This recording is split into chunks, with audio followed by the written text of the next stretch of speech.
Hello, everybody. How'd everyone survive the storm? Excited to come out today? Yes, we missed you all. We're glad they cleared the parking lot and very thankful for that, and glad so many of you came today.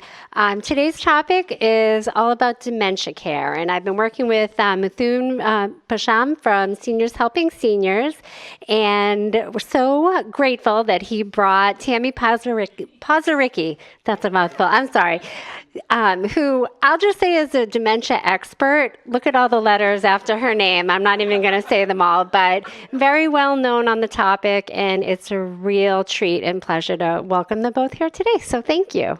Mithun? Debbie, thank you so much.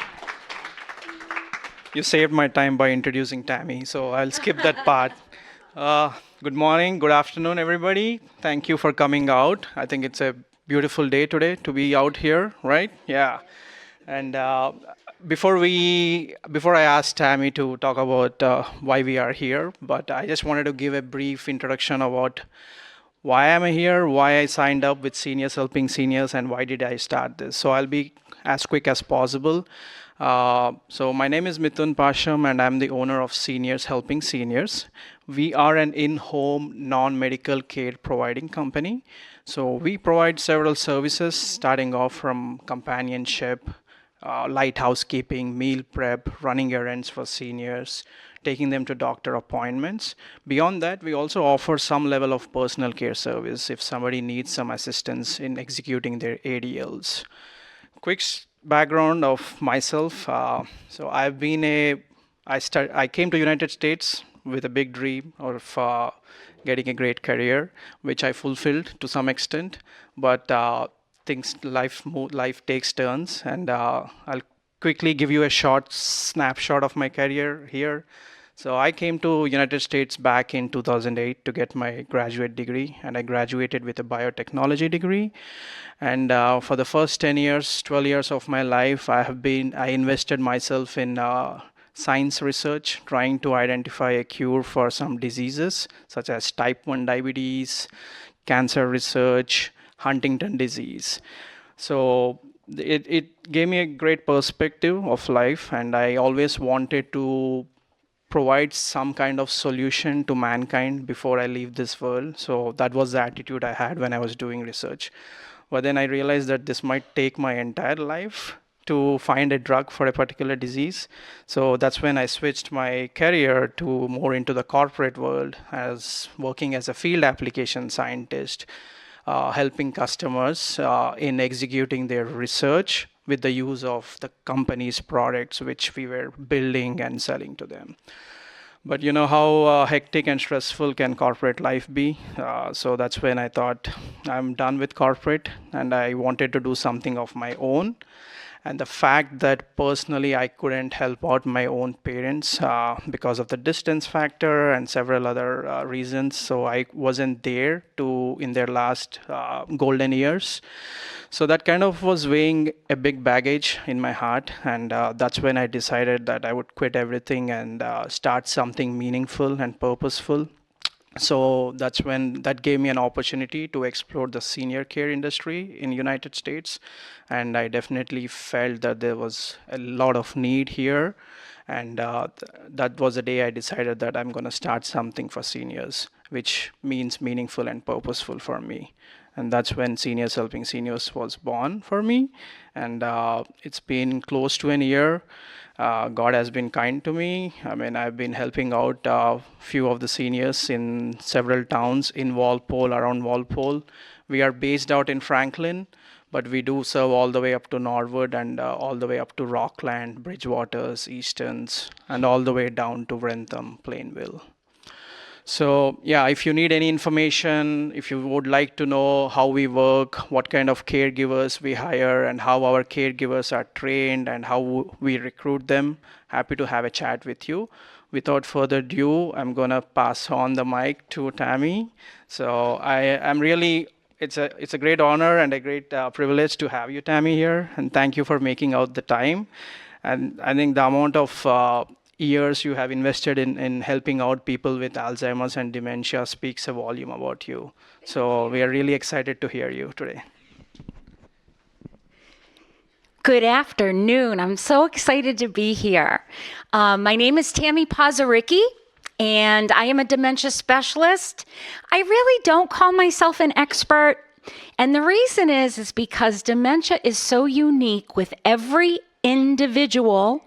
Our brains are so different that I could not possibly know all there is to know. I know a lot, though. I've had 30 years working in the field, and I also have personal experience with my grandmother, who had a journey with Alzheimer's disease. And that really kind of pushed me into the world of dementia and memory care. And my mission has been to increase the quality of life for the person with the disease and the care partner. How many of you know someone with dementia? Most of the room. And I can tell you, when I'm working with assisted living, memory care, there is such a stigma with dementia. And I want to remove that stigma.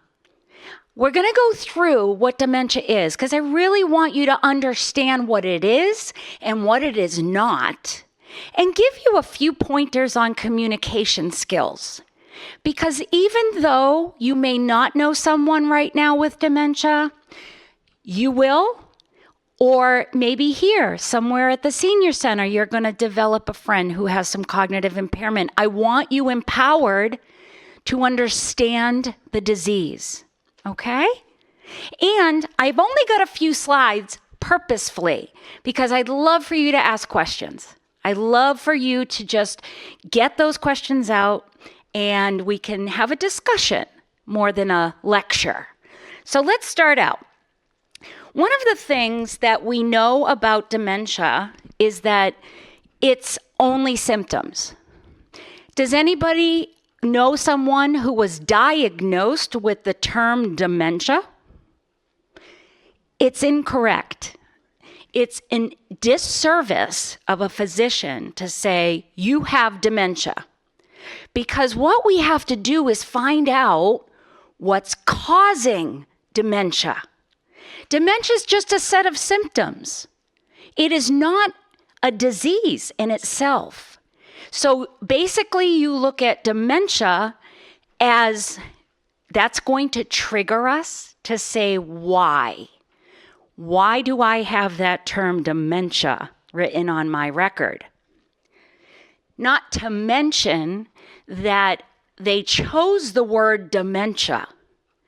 It comes from a Latin term that means madness, insanity, and going out of one's own mind. And just like the word hospice, people don't like that word either. They don't like the word dementia.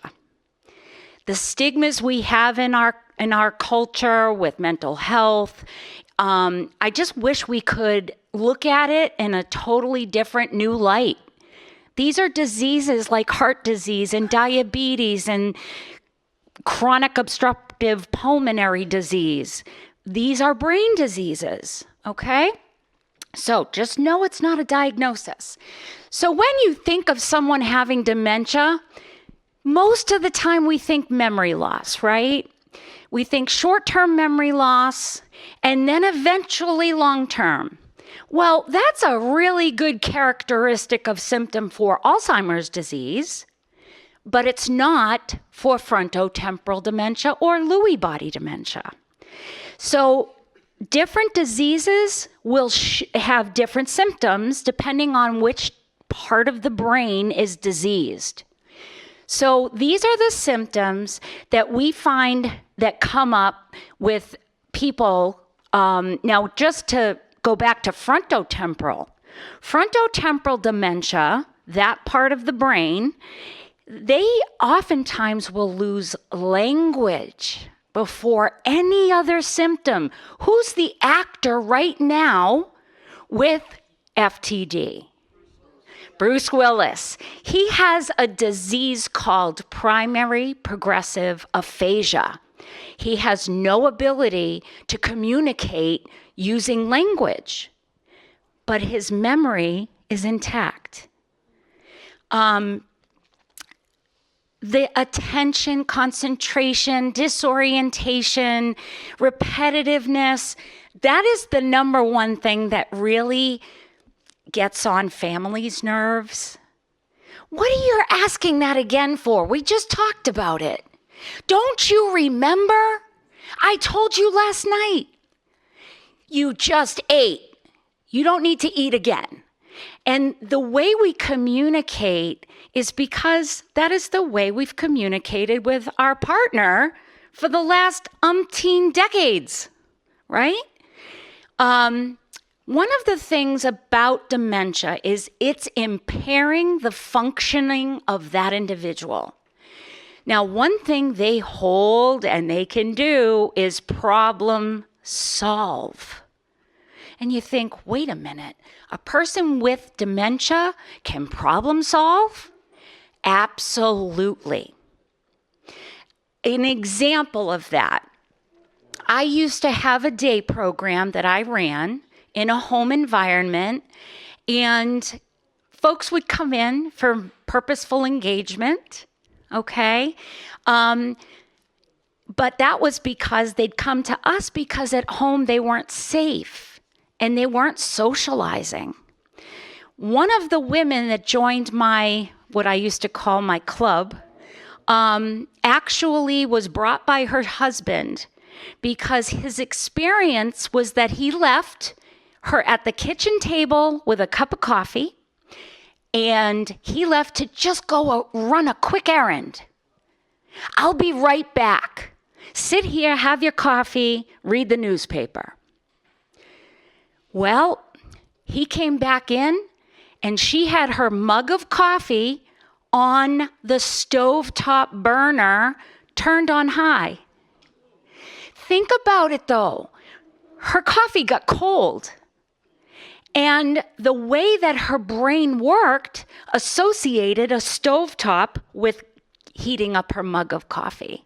I had a woman where the daughter says, oh, I only live a mile away. She's fine at home living independently. We disconnected the stove. So she has 2 cats. And she was feeding her cats and decided the cans of food were too cold. So she put them in the microwave. And that caused a fire in her home. So these are the things that families don't expect because we don't understand what could happen. And we are humans. Although as a family member, we know that person has a brain disease, as much as they want to hold on to the independence, we want them to hold on to the independence. So we don't want to take that away and put in restrictions, but guess what happens? Crisis happens. They go off exploring and don't come home. They do things like I just told you as examples. So difficulty completing tasks and mood and personality disorders. So with my grandmother, my experience was that as a person, as my grandmother, she was a very harsh woman. She was judgmental, she was racist, and wasn't a very nice person. However, when she went into the nursing home at the later stages of her disease, she was the loveliest woman, the favorite resident, and was kind and loving to everybody. And I said, where did my Grammy go? But oftentimes it's the opposite, okay? You know that person to be delightful, and all of a sudden they're moody, right? So these are the changes that can happen. Cognitive decline, our cognition, our brain, it is the control center for everything we do. Think about what you're doing right now. You're sitting, you're looking, you're listening, you're thinking, oh, what questions can I ask? If you get up and move, your brain told you to do that, right?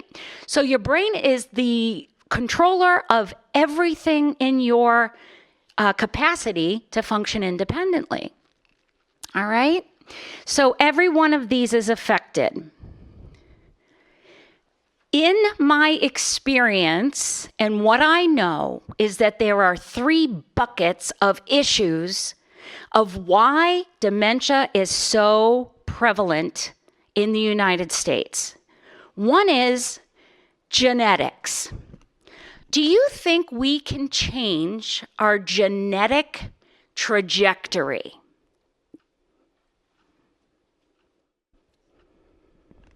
Anybody want to take a risk and answer? I say no, not yet. Actually, yes.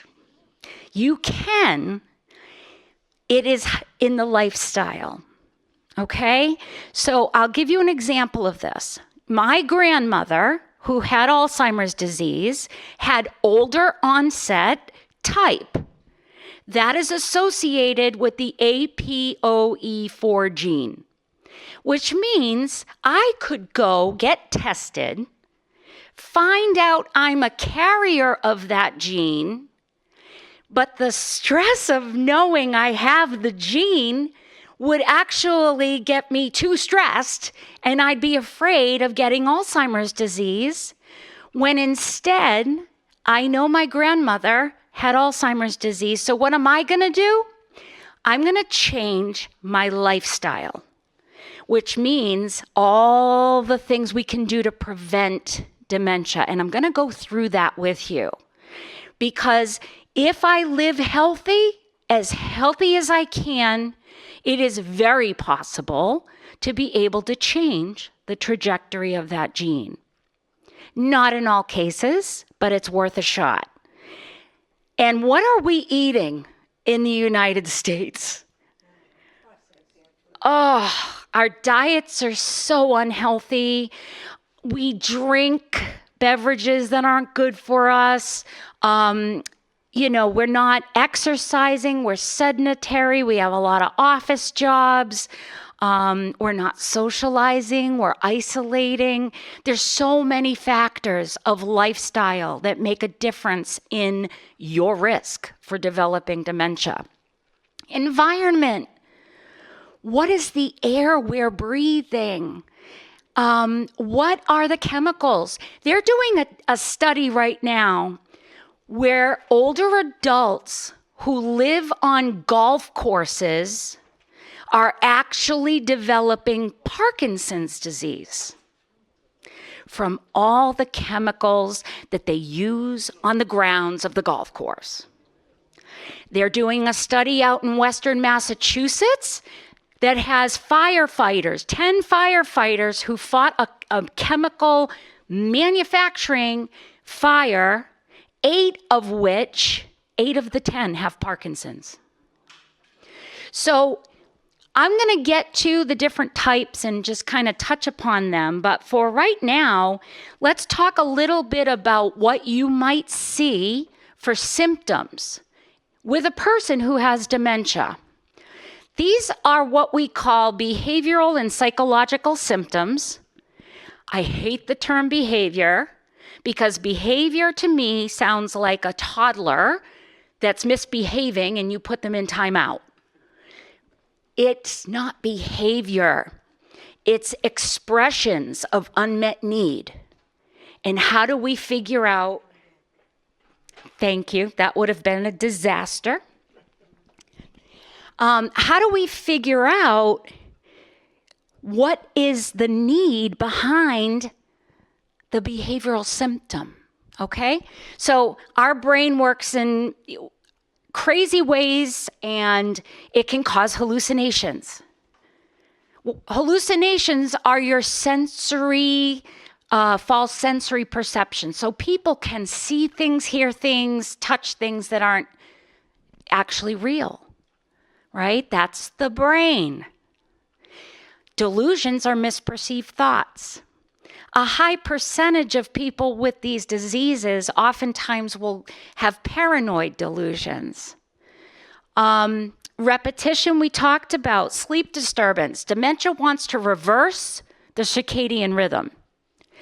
And when I worked as a care manager, and I would go into a home and be speaking with family, and while I see my client in a recliner chair in front of the boob tube sleeping, it's the worst thing they can do.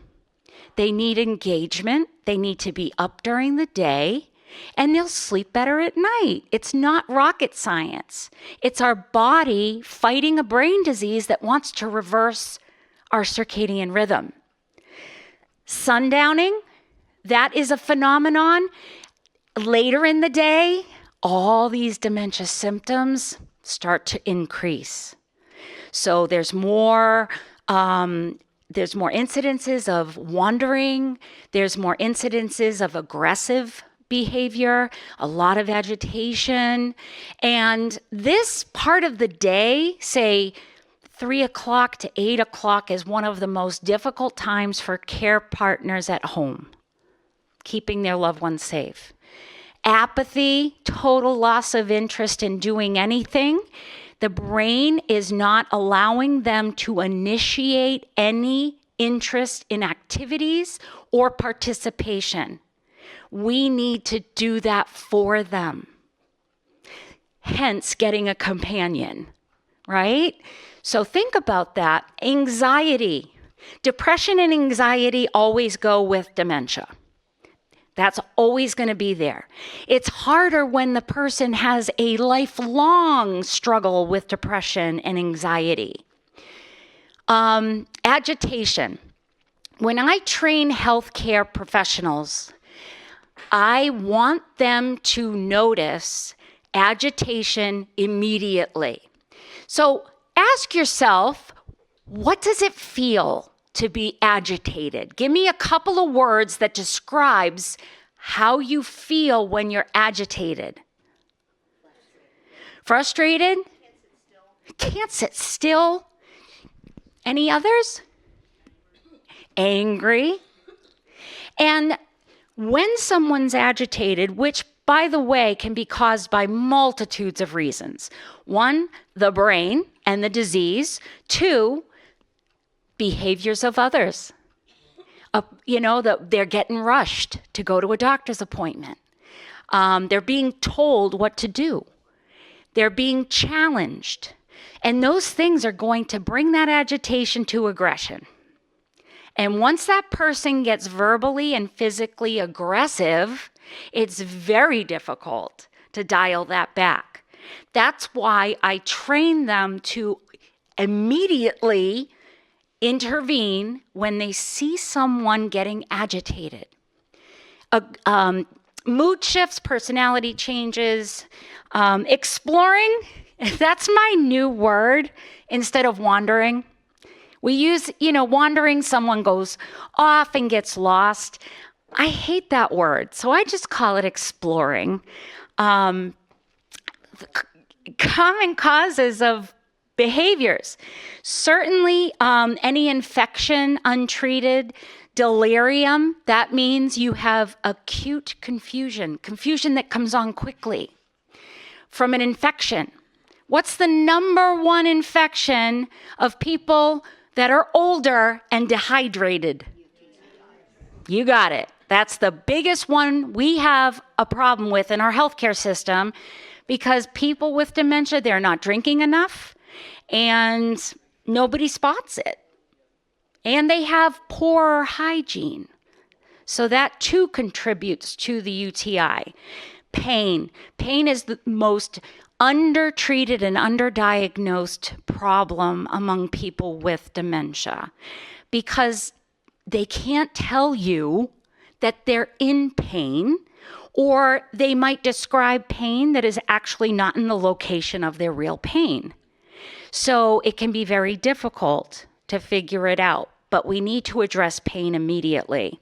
Any discomfort, right? Medication, any changes are very, very difficult. I had a couple, they owned a home in Maine, and they liked to go during the nice months on the weekends. And the wife kept asking me, is it okay to take him? Is it okay to take him? And I said, as long as he is not showing any negative behavioral symptoms, then you're good. But once he has a hard time with that change, we would stop. We would stop going to that house. Things become very small within their life. Going out is difficult. Think about if you had a new development of a cognitive impairment, like you could not remember people. I think the first thing we do is isolate, because then no one will see that I can't remember. And that will make the disease progress very quickly. And then care partner actions, what they say, what they do. In the communities, assisted living communities, you have care partners that just don't have a good approach. There is one characteristic, there's a lot of words and symptoms beginning with A that I could go through and it would be an hour for us to sit here and discuss it.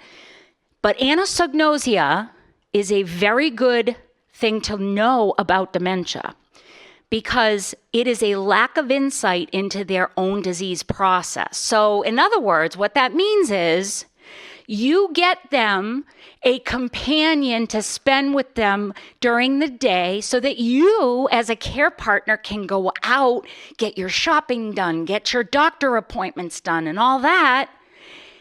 Well, they wonder why you put a babysitter in for them, right? Babysitter. Why can't I drive? Where are my keys? They don't understand the deficiencies they currently have. It's not denial, and they're not trying to give you a hard time. This is a symptom of the disease. So it's not them being difficult. Subjective cognitive decline. Subjective cognitive decline is when you yourself start to think there's something going on. Memory loss, getting lost driving, misplacing things and not being able to find them. So as you notice this, you may be noticing something in your own self. That's what we call subjective cognitive decline. Mild cognitive impairment, the doctor may say after doing his workup that you have MCI, mild cognitive impairment. This is when you really want to go get worked up, because there are so many things that can cause dementia symptoms that are treatable and reversible. So the other thing that I have a lot of clients and families, they don't want to know. They don't want to know the diagnosis. They're scared. And the issue with that is that they don't give themselves the opportunity to know, is it reversible? Is it treatable? And it's only 60% that do move on to a neurocognitive disorder like Alzheimer's. So the person with MCI has a 40% chance of being treated. That's why it is so important. Go get tested, get a second opinion, because they're getting much better at diagnosing. Look at all these treatable and reversible causes for dementia symptoms. Untreated depression is one of the biggies.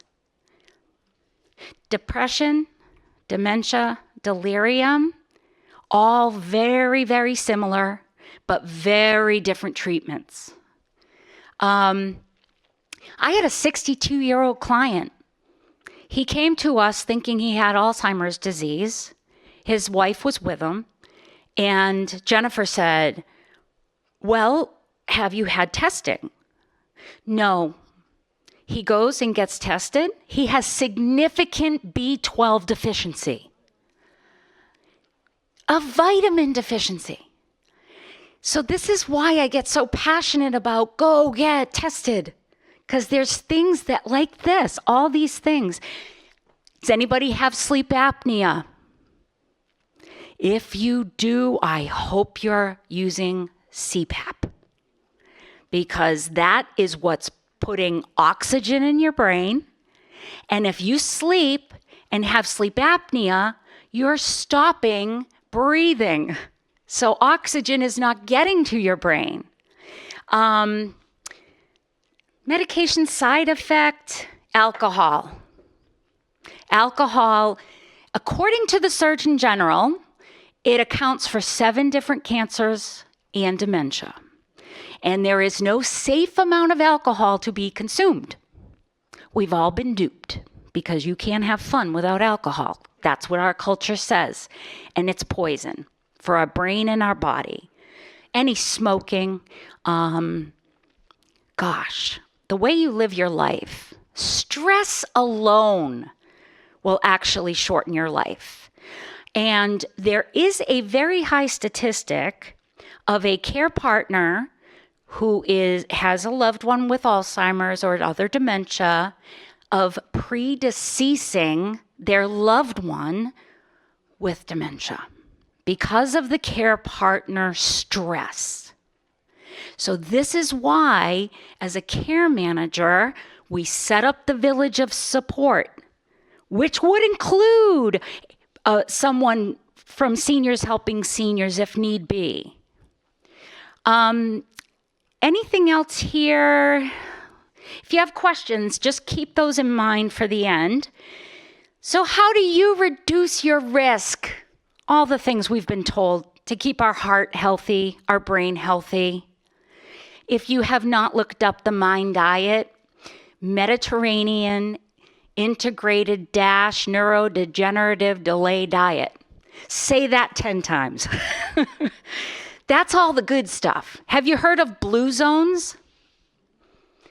The blue zones are following the MIND diet. They are living to over 100 because they're socializing, they're exercising, they're not consuming a ton of alcohol, they are socially connected to people, and they're just living the way we're supposed to live to remain healthy. 2 things. Diabetes directly linked with Alzheimer's disease. So diabetes needs to be controlled. Dental health. The plaque in our gums goes to our brain, and that can contribute to Alzheimer's disease. So Alzheimer's disease is the most common. There's 3 different types. There's older onset, young onset. Believe me, we have plenty of 50-somethings on our caseload. And familial, which is quite rare, but that wipes out 50% of the family. So familial onset, I've only met one person, and she was 28 on my Alzheimer's unit. And this is familial Alzheimer's is devastating because it's wiping through 50%, taking them in their 20s and 30s. And the 28-year-old that was on the special care unit had 4 kids. So think about that, right? Vascular, does anybody know what causes vascular dementia? Stroke, but it can be heart too. It's anything lacking blood flow to the brain, okay? So strokes, mini strokes, they call them TIAs, transient ischemic attacks. You can have an ischemic stroke, which is a very, how do they call it? It's a big swollen blood clot inside, and then hemorrhagic stroke, it's burst. And there are, these diseases also have particular proteins, like Alzheimer's has certain proteins.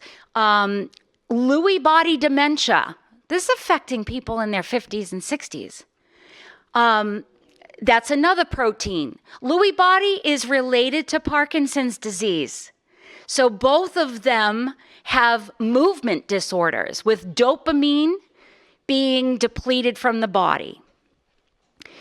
Frontotemporal lobe, frontal temporal, very young, and either semantic variant, which is language issues, or behavioral variant, which is behavioral symptoms. It's very, very hard to care for someone with FTD. It's a very difficult disease. Parkinson's dementia disease. I want to explain that not everyone with Parkinson's gets dementia. It's about an 85% that you will get dementia, Parkinson's dementia disease, but it's not guaranteed. The way we want to communicate with people and listen and understand their unmet needs is the human needs. We as humans, we have basic needs, right? We have to have those fulfilled. Have you ever heard someone with dementia ask for their mother or they want to go home? That tells you that they are struggling to feel safe because they don't feel comfort, they don't feel familiar, they don't recognize. So this is what we do. We figure out, okay, they're asking for their mother. I'm going to tell her that her mother's dead. Are we going to do that? Why? What happens if I tell her her mother's dead? I just threw her back to the first day she heard it. So the best way to connect with someone who has dementia, get in their reality, not your own. Because if you push your own reality, all you do is create negative consequence in their lives. And so what happens to this, holes all go in the human needs. And because of dementia, I can't do the things I need. I depend on people. And if I can't speak and I need to go to the bathroom, I'm going to start to get agitated. And then if you don't listen to me, I probably get physical. Okay? So it's just looking for our basic needs. So some of the communication challenges you're going to come across, word finding difficulty, trying to get their thoughts across, them being socially appropriate. I've had a lot of behavioral symptoms where it's an embarrassment because they're doing things that they would have never done before, and they're doing things or saying things that are just not considered socially appropriate. Misidentification. Misidentification of objects or people. And actually, this is called agnosia. And with agnosia, the problem is that they can put themselves in harm's way because they identify something different than the reality of the thing. One of the stories I tell is a Sharpie marker and an eyebrow pencil. My grandmother walked in Thanksgiving morning, all dolled up, white hair, beautiful, and black Sharpie eyebrows. So those types of things are good, you know. What's the harm? She put Sharpie marker on for eyebrows, no big deal. What if she had drank Mr. Clean because she thought it was Gatorade, right? Objects that we won't necessarily think, that they'll get into. Remember I said that people respond in crisis. They react in crisis. So they don't think to literally child-proof the home because they will get into things. One client, this happened 7 months ago. The wife was waiting for that moment when she thought, okay, now it's okay for me to place my loved one. She caught him in the bathroom with his razor and muscle cream brushing his teeth. So there again, that agnosia puts that person in harm's way. Do you know how many minutes or seconds, let's use seconds. How many seconds it takes for a person with dementia who can use their words, how 90 seconds it takes. What happens when you or I ask a question of someone and they don't answer? What do? We ask it again. Because what? Maybe you didn't hear me. I ask it in a different way, hoping that you'll understand it. But every time you do that, you break their processing. So you have to literally ask the question and wait. And if there's any distractions, you're going to have to start all over again. So do's and don'ts. You've got to validate their feelings, empathize. Does anybody know what a fiblet is? Okay, we got to tell little lies up here. But from this day, moving forward, you're going to call it a therapeutic non-truth. Okay? Fibleting is an art form because you have to do it so that it's reassuring to the person. So if someone's looking for mother and you want to reassure that person and make them feel safe, how about, I hear that you're asking for your mother. Where do you think she might be? There's an alternative, right? That to a fiblet. Or your mom is at getting her hair done. She'll be by when she's done. Hey, while we wait, can you help me do this? A lot of times what we talk about is redirection for people who have dementia. It means they're getting into something and we have to redirect their attention. Okay? Many care partners just yell, go over to them and say, get away from the door, yell across the room thinking they're going to understand them. And the problem is that we've got to make connection before we attempt to redirect someone. So a fiblet, it's a very necessary thing in healthcare, in memory care. And that's something that you have to get used to doing because it is reassuring. It's not lying. It's not. It's a brain disease where the symptom gives them distress and the intervention of a fiblet takes that away for them. Okay? Offer a compliment. They need to hear it, right? Their self-esteem is pretty poor. They need to hear a compliment. Give them the opportunity for meaningful engagement. There's plenty of resources out there. And care managers kind of put that all together. Seniors Helping Seniors can, really help with things like meaningful engagement instead of having your loved one sit in a rocking chair all day, right? Do you all feel like you have a purpose? Because I'll tell you, it is very hard to live life without a purpose and without meaning. And the only way these folks get there is because we as care partners really do a good job at trying to increase their quality of life. And that's really what I'm trying to do here. So I always want you to reflect on the fact that the person is not giving you a hard time, they're having a hard time.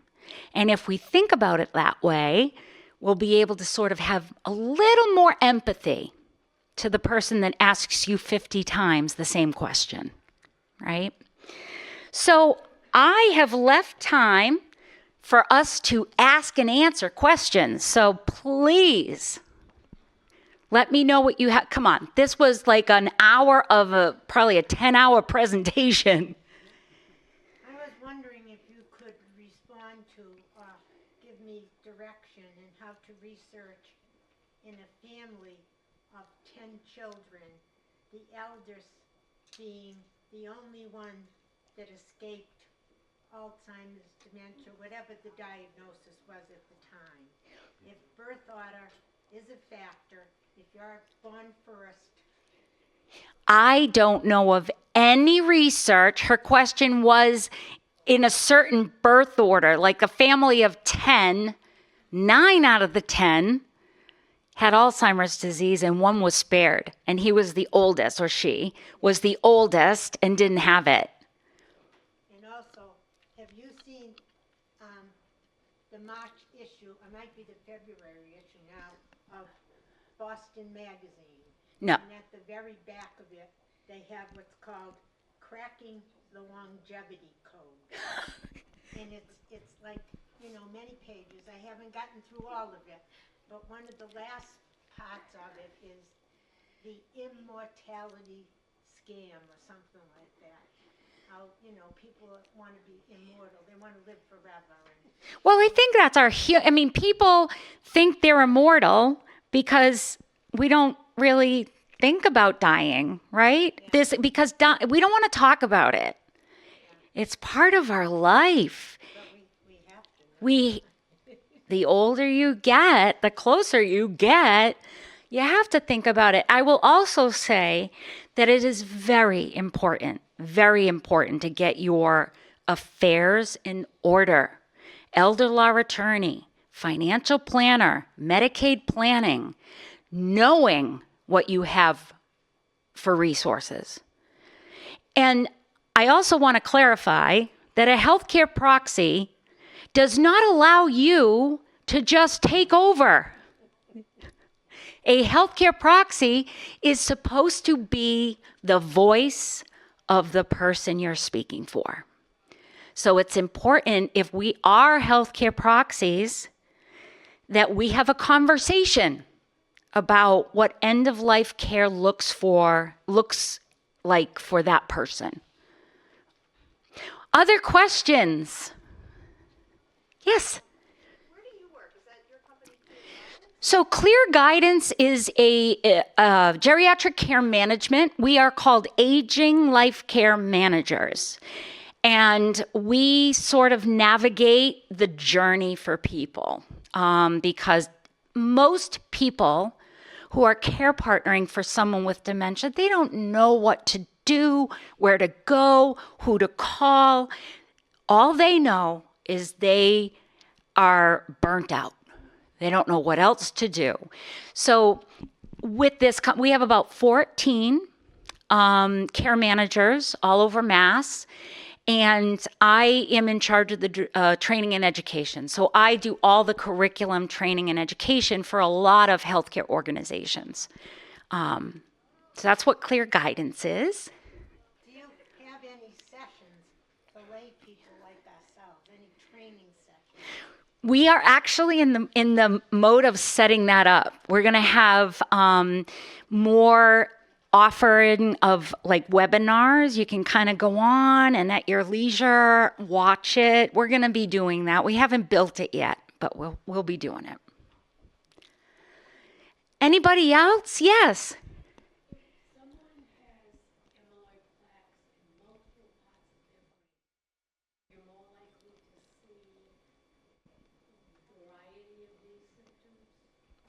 Well, what they look for with Alzheimer's is beta amyloid and tau.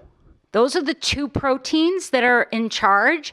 So I would say if someone has amyloid throughout their brain, that they're going to, that is a process, because I would assume that the amyloid is going to destroy the neurons and the connections in the brain. Now, amyloid we all have amyloid. Everybody has amyloid in their body. It's when we have an excessive amount of amyloid. And I just learned something new. There's a stroke known as CAA, cerebral amyloid something. And it's the amyloid in the brain that caused the stroke. So lots more research has to be done about the things that amyloid does beyond Alzheimer's disease, right? Yes.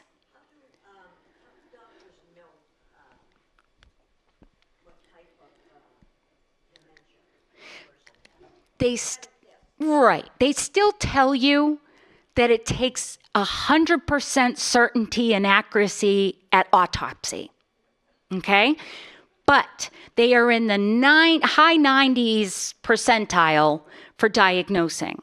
We start with the primary care physician. We do blood tests. We test for any underlying condition or infection. Then they go to a neurologist. They have cognitive tests, PET scans, CAT scans, MRIs, blood tests, spinal taps. It's a battery of tests. And they look for certain things. The best thing we can do, it'd be lovely if we could all get PET scans. They're too expensive and they won't pay for them. But if we all had a PET scan, we'd know right now what's going on in our brain.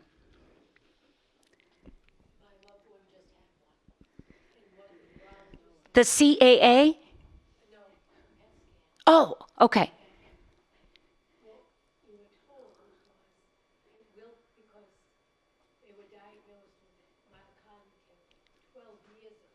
Wow.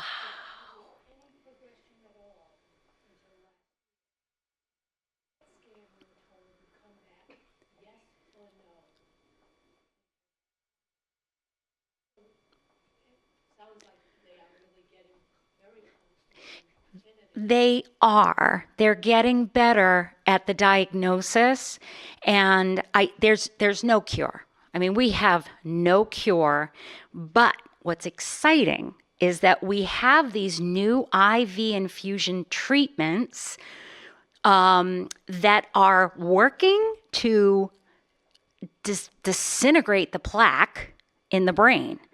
The only problem is that you have to be almost pre-Alzheimer's to subjective cognitive decline.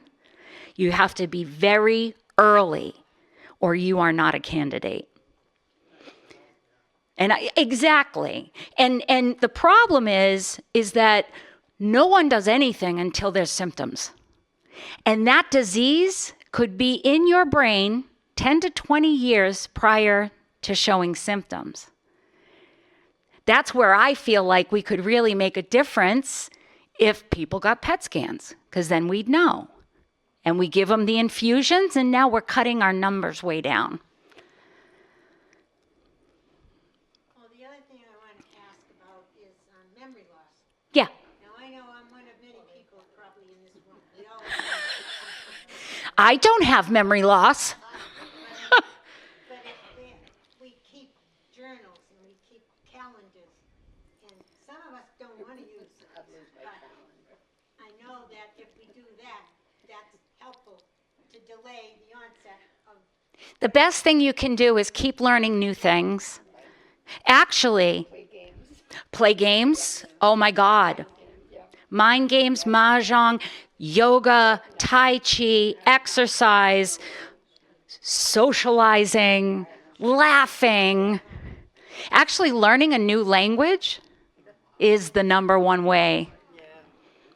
Learning a new language. And for as many languages as you can speak. And I don't know if you know this. I was just explaining to Mithun. Is it Mithun or Mithun? Mithun. I was explaining to him that people who speak another language and speak English as a second or third language will eventually lose their ability to speak English. They'll always revert back to their native language. Yeah. So you showed us a list of different forms of dementia. Yes. But I came across few instances where the doctor hasn't able to conclude what kind of dementia it is. So is this a field which we have to expect more and more forms of dementia coming through? Yes. So he's asking, there's people out there which with no diagnosis, but have signs and symptoms of dementia, and they keep looking and they don't find anything. There's a lot of atypical types of dementia, some that haven't even been diagnosed yet, and some that have been diagnosed and no one has ever heard of it before. So there's hundreds. There's hundreds of neurocognitive disorders. So to answer that question, I think it just keeps coming. Just keeps coming. And you can have more than one. I hate to say it, but you can. And there's plenty more than that. There's Wernicke's encephalopathy, that's caused by alcohol. There's CTE, chronic traumatic encephalopathy, that's the one with brain injury. Huntington's disease. God, posterior cortical atrophy, there's so many. But I mean, they actually did a study and they said that older adults fear dementia more than they fear cancer. So we don't want to walk around in fear. What we want to do is go do those things and keep your life active. Keep your heart and brain healthy. Yes. I'm sorry.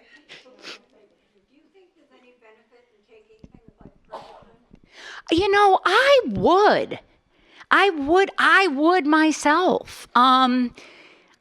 Why not? It's not invasive. It's not, I don't know.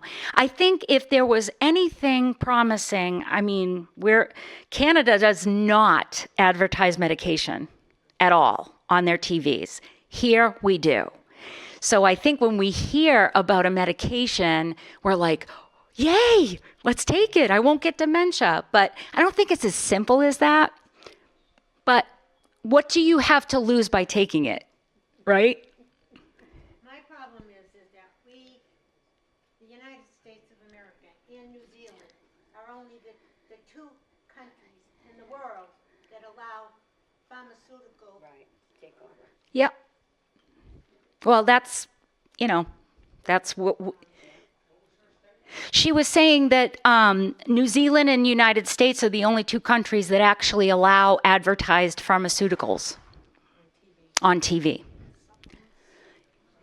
I was going to say, another thing that helps during life is to have A a pet. pet.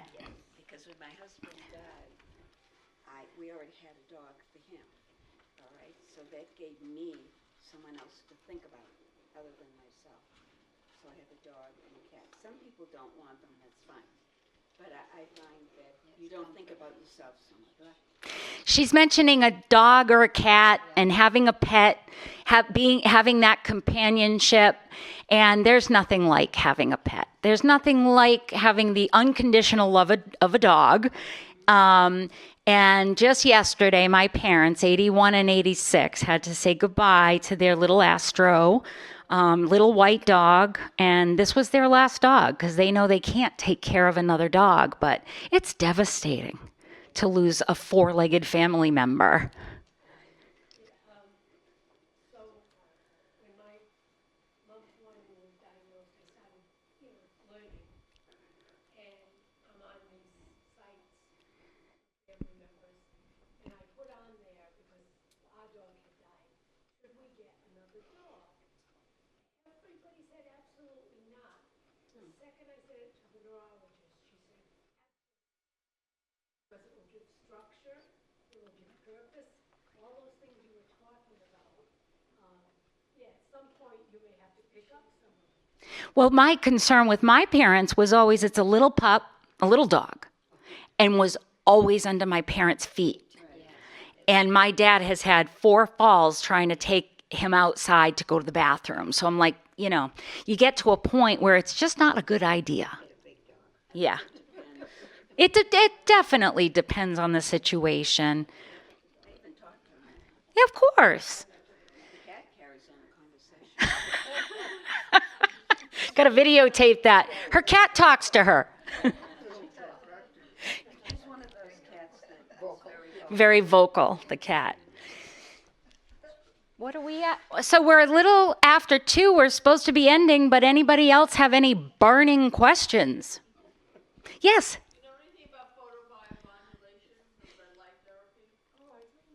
No. What is that?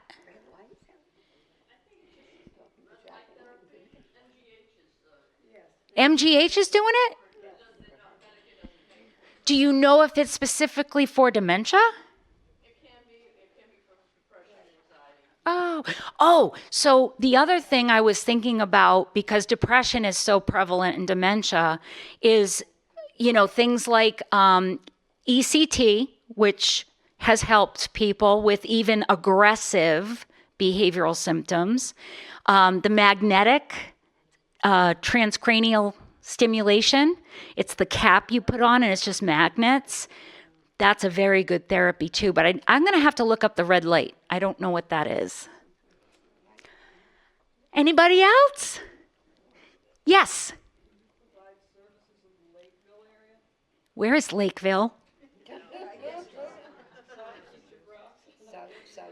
Yes, we have South Shore people, the Cape, North Shore, Boston, Metro West. So yes. Where did, if you don't mind us asking, where did you get your education from with all those credentials? I just picked letters out of the alphabet. Doesn't it look good?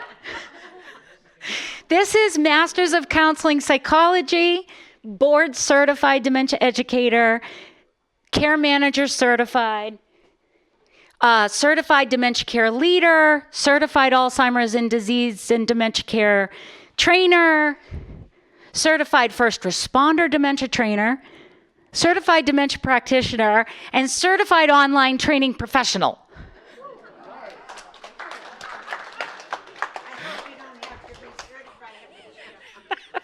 I'd be poor. Thank you so much, and please visit Mithun if there's any questions about seniors helping seniors, and I'm here for more questions if you want to stay. Thank you.